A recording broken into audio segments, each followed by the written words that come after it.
FTA deal से पहले प्रधानमंत्री मोदी ने इंडिया एनर्जी वीक 2026 को किया संबोधित। बोले डील समझौतों को और अच्छा करेगा। प्रधानमंत्री मोदी ने डील पर बात करते हुए कहा, ट्रेड डील से इंडिया के मैन्युफैक्चरिंग को बल मिलेगा। इस डील से दोनों देशों के लोगों को बहुत सारे अवसर मिलेंगे। प्रधानमंत्री की डील पर फोकस करते हुए कहा, सर्विस सेक्टर में भी होगा विस्तार। फ्री ट्रेड एग्रीमेंट से बढ़ेगा भरोसा। प्रधानमंत्री ने कहा, यह समझौता ट्रेड के साथ साथ लोकतंत्र और कानून के नियमों के प्रति हमारे साझा वादों को भी सशक्त करेगा। प्रधानमंत्री ने कहा, भारतीय एफटीए से दुनिया के हर बिजनेसमैन और निवेशकों का भरोसा भी मजबूत होगा। मदर ऑफ ऑल डील्स के औपचारिक ऐलान की प्रक्रिया शुरू। यूरोपीय संघ के एक प्रतिनिधिमंडल ने रक्षा मंत्री राजनाथ सिंह से मुलाकात की। सुरक्षा समेत कई मुद्दों पर चर्चा। थोड़ी देर में प्रधानमंत्री मोदी यूरोपीय आयोग के अध्यक्ष और यूरोपीय परिषद के अध्यक्ष की मेजबानी करेंगे। एफटीए पर औपचारिक ऐलान होगा। इस बैठक में व्यापार के साथ साथ रणनीतिक साझेदारी और लोगों को आवाजाही से जुड़े ढांचे पर भी सहमति बनने की उम्मीद। डील से आम लोगों को राहत के आसार। इस समझौते से कपड़ा, चमड़ा, रत्न और आभूषण, केमिकल, मशीनरी जैसे सेक्टर को बड़ा फायदा मिल सकता है। ट्रेड सरप्लस $50 अरब से अधिक भी बढ़ने की संभावना। ये समझौता करीब 20 साल की लंबी बातचीत के बाद तय हुआ और इसे भारत के लिए एक बड़ी कूटनीतिक और आर्थिक सफलता माना जा रहा है। भारत और यूरोपियन यूनियन आज करेंगे एफटीए का ऐलान। पीएम मोदी ने कहा, इससे दोनों देशों के बीच व्यापार होगा आसान। इस डील से भारत को 27 यूरोपीय देशों के बाजार में पहुंचना आसान होगा। कारोबार बढ़ने की उम्मीद। इंडिया ईयू एफटीए में 90% से ज्यादा व्यापारिक सामान पर टैक्स हटाने का लक्ष्य। निर्यातकों के लिए बड़ा मौका। ईयू की चेयरपर्सन उर्सुला वॉन ने इसे मदर ऑफ ऑल डील्स बताया। डील को ऐतिहासिक करार किया। ट्रंप के 50% टैरिफ के बीच यूरोप से यह डील भारत के लिए बेहद अहम। व्यापार में संतुलन बनाना होगा। पटना नीट छात्रा मौत मामले में गर्दनीबाग हॉस्पिटल में 6 संदिग्धों का डीएनए सैंपल लिया गया। मेडिकल टीम और मजिस्ट्रेट की मौजूदगी में की गई कार्रवाई। सूत्रों के मुताबिक संदिग्धों का शंभू गर्ल्स हॉस्टल में आना जाना था। घटना के दिन भी ये लोग हॉस्टल के पास देखे गए थे। कॉल डिटेल्स और लोकेशन डेटा से एसआईटी की जांच जारी। सीसीटीवी फुटेज से एसआईटी को अहम सुराग मिले। नीट छात्रा मौत मामले में जारी एफएसएल की टीम ने हॉस्टल पहुंचकर छात्रा की रूम का किया निरीक्षण। राहुल गांधी को डरपोक बताने के बाद पूर्व केंद्रीय मंत्री शकील अहमद ने दावा किया कि कांग्रेस हित के इशारे पर उनके आवास पर हमला हो सकता है। कहा, यह जनतंत्र के सिद्धांत के खिलाफ है। आज शाम 4 बजे सोनिया गांधी के आवास पर कांग्रेस संसदीय रणनीति समूह की बैठक होगी। बजट सत्र की रणनीति तय करने पर चर्चा। बैठक में पार्टी नेताओं की अहम बैठक। बजट सत्र से पहले तैयारियों को लेकर अहम निर्णय। कांग्रेस संसदीय समूह करेगी दिशा तय, कार्रवाई और एजेंडे पर फोकस। आज विजय चौक पर बीटिंग द रिट्रीट का फुल ड्रेस रिहर्सल होगा। तैयारी और अभ्यास पूरे उत्साह के साथ चल रहा। 29 जनवरी को गणतंत्र दिवस समारोह के समापन पर होगा बीटिंग द रिट्रीट। राष्ट्रगान और परेड का होगा भव्य प्रदर्शन।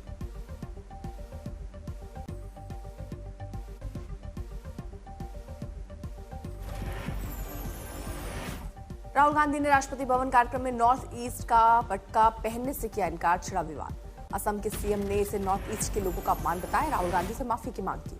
कांग्रेस नेता ने जवाब में राजनाथ सिंह की बिना पटका वाली तस्वीर सोशल मीडिया पर शेयर की। अभी मुक्तेश्वरानंद विवाद में UP deputy CM Keshav Prasad Maurya का बयान। विपक्ष पर राजनीतिक फायदे के लिए धार्मिक मुद्दों का इस्तेमाल करने का लगाया आरोप। केशव प्रसाद मौर्य ने कहा, धर्म को राजनीतिक लाभ के लिए न घसीटा जाए। विपक्ष की आलोचना की।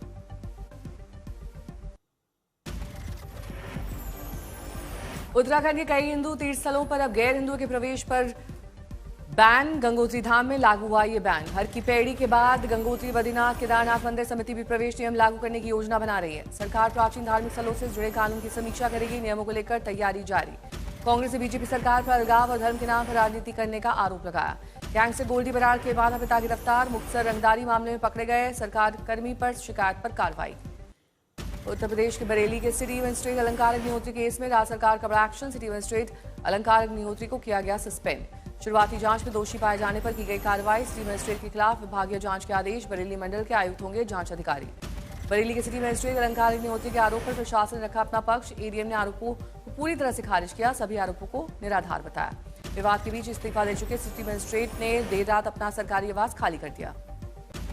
सिटी मजिस्ट्रेट को स्वामी मुक्तेश्वरानंद ने फोन कर संदेश दिया। कहा, धर्म और सेवा का असली पद अब आपके लिए खुला है। यूजीसी कानून के विरोध में लखनऊ में आज करणी सेना का बड़ा आंदोलन। करणी सेना के प्रदेश अध्यक्ष ने सवर्ण समाज के लोगों से बढ़ चढ़कर शामिल होने की अपील की। यूजीसी बिल के खिलाफ बीजेपी एमएलए प्रतीक भूषण ने लिखा, दोहरे मापदंडों की गंभीर समीक्षा जरूरी। एक वर्ग को निरंतर ऐतिहासिक अपराधी के रूप में चिन्हित कर बनाया जा रहा है निशाना। बीजेपी नेता और पूर्व केंद्रीय मंत्री डॉक्टर संजय सिंह भी यूजीसी के विरोध में उतरे। सोशल मीडिया पर लिखा, न्याय तभी सार्थक है जब वो सभी के लिए समान और निष्पक्ष हो। यूजीसी के नए नियम को लेकर नाराज बीजेपी युवा मोर्चा के उपाध्यक्ष ने दिया इस्तीफा। यूजीसी को बताया काला कानून। यूजीसी एक्ट को लेकर किसान नेता राकेश टिकैत का बड़ा बयान। कहा, सरकार चाह रही है ये देश जातिवाद, धर्मवाद, मुकदमेवाद में बटा रहे। जयपुर में युवक को गूगल मैप का सहारा लेना पड़ा भारी। मंदिर की सीढ़ियों पर फंसी कार, वीडियो वायरल। एमपी के गुना में गणतंत्र दिवस पर जेल विभाग की झांकी में फंदे पर लटका दिखाया गया जिंदा युवक, फांसी दिखाने पर हुआ बवाल। छत्तीसगढ़ के अंबिकापुर में आदिवासी युवती के साथ लव जिहाद का मामला। आरोपी ने खुद को हिंदू युवक बताकर ठगा, पुलिस ने हिरासत में लिया। ओडिशा के जगत सिंहपुर में गणतंत्र दिवस समारोह के बाद बड़ा हादसा। राष्ट्रीय ध्वज उतारते समय बिजली का झटका लगने से एक छात्र की मौत। चेन्नई में कुख्यात गैंगस्टर की पुलिस से मुठभेड़ में मौत, कई मामलों में फरार था आरोपी। राजस्थान के धौलपुर में दिव्यांगों के शिक्षा, रोजगार और पेंशन में बढ़ोतरी की मांग को लेकर सरकार से लगाई गुहार।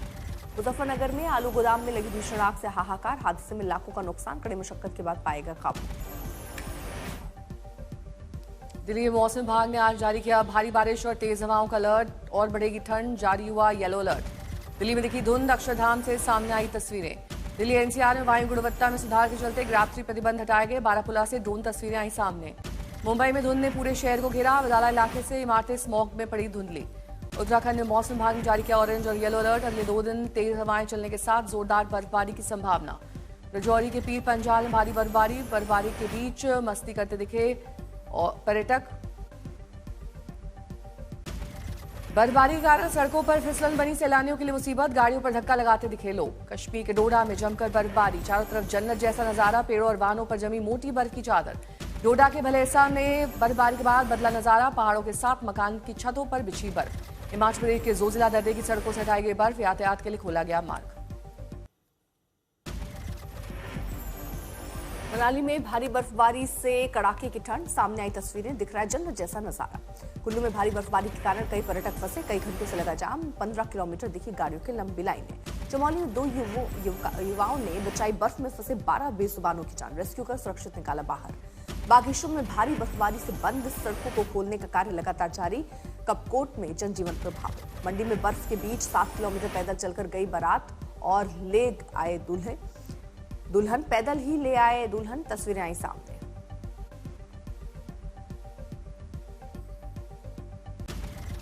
गृहमंत्री अमित शाह आज अहमदाबाद में स्वामीनारायण मंदिर में विशेष कार्यक्रम में होंगे शामिल। शिक्षा मंत्री ग्रंथ की 200वीं वर्षगांठ समारोह में करेंगे शिरकत। गोरखपुर में सीएम योगी ने जनता दरबार में सुनी लोगों की फरियाद, जल्द मामले का निपटारा करने का निर्देश दिया। माघ मेले में आस्था और स्वदेशी का अद्भुत संगम।